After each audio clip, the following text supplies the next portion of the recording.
I'm Stephanie. I am a teacher from the Riverwood Conservancy in Mississauga, and today I am going to do a really short talk on how to make a super simple composter for your backyard or even inside your house. And all you need is 2 Tupperwares. That's it.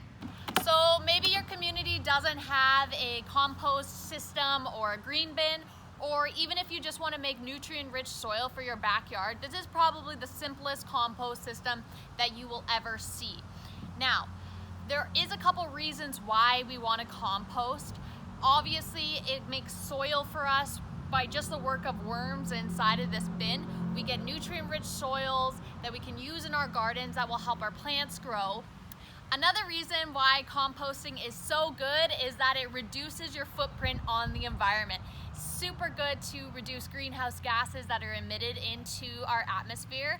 And now a lot of you might be thinking, why?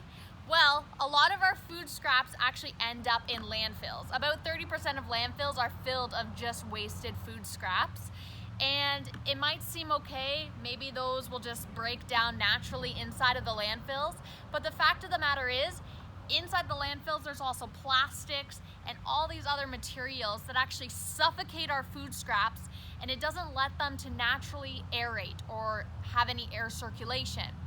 This causes a really harmful greenhouse gas called methane to be emitted into the air, and as our food scraps get suffocated inside of the landfill, all of this methane is being released because of that.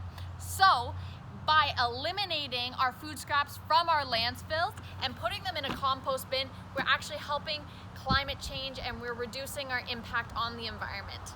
Now, the first thing you need to do is get 2 Tupperwares. These can be reused or you can go out and buy them super cheap. But I got 2 black ones just because I want the heat to really hit this compost system and speed up the process even faster. Now, you need 2 because one of them is going to have holes in it to allow air circulation to go in and out of your compost system.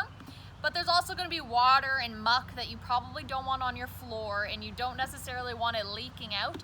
So putting that inside the other, it collects all of that yucky water, and that yucky water is actually called compost tea. And it's really nutrient rich, and you can also pour that on top of your gardens in addition to the soil that this is going to create. Now, after you have set up your 2 bins, you are going to fill it to just a little under halfway of leaf litter that you can find on the ground and any soil as well. This will just ensure to kind of make a base and a home for the critters that you're going to add in a second.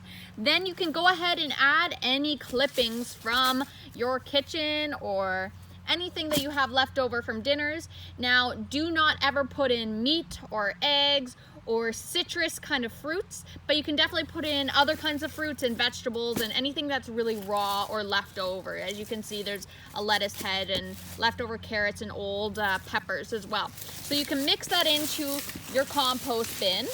Now, this next part is either your favorite or your least favorite part, but it's going to collect the critters that are going to break down all of your food scraps. So I waited for a rainy night and I went outside with a flashlight and I found a ton of worms in my backyard. You can find these in parks or anywhere. Just get a little bin and start collecting. So I collected lots and lots of worms. Let's try to get them out of here. There we go. And we're just gonna release them into there and then mix them around again. So if you have made it this far, that means you have successfully created your very own compost bin. And all you have to do now is put the lid on top with the holes so that air circulation can get in and out as well, and you're good to go. I'm going to put my compost bin in my backyard so that the sun can hit it and speed up the process like I said before. But you can even keep this compost bin inside, on your balcony, in your garage, basically anywhere, because it has this second bin to capture any of the yucky water that will come out of this as well. So really good for the environment, and it will be great gardening soil as well for all of your plants and your vegetables that you'll be growing this summer. But thank you so much for joining me today, guys. We would love to see all of your creations, so please share them with us. And I will see you in the next one. Thank you so much, guys. Bye-bye.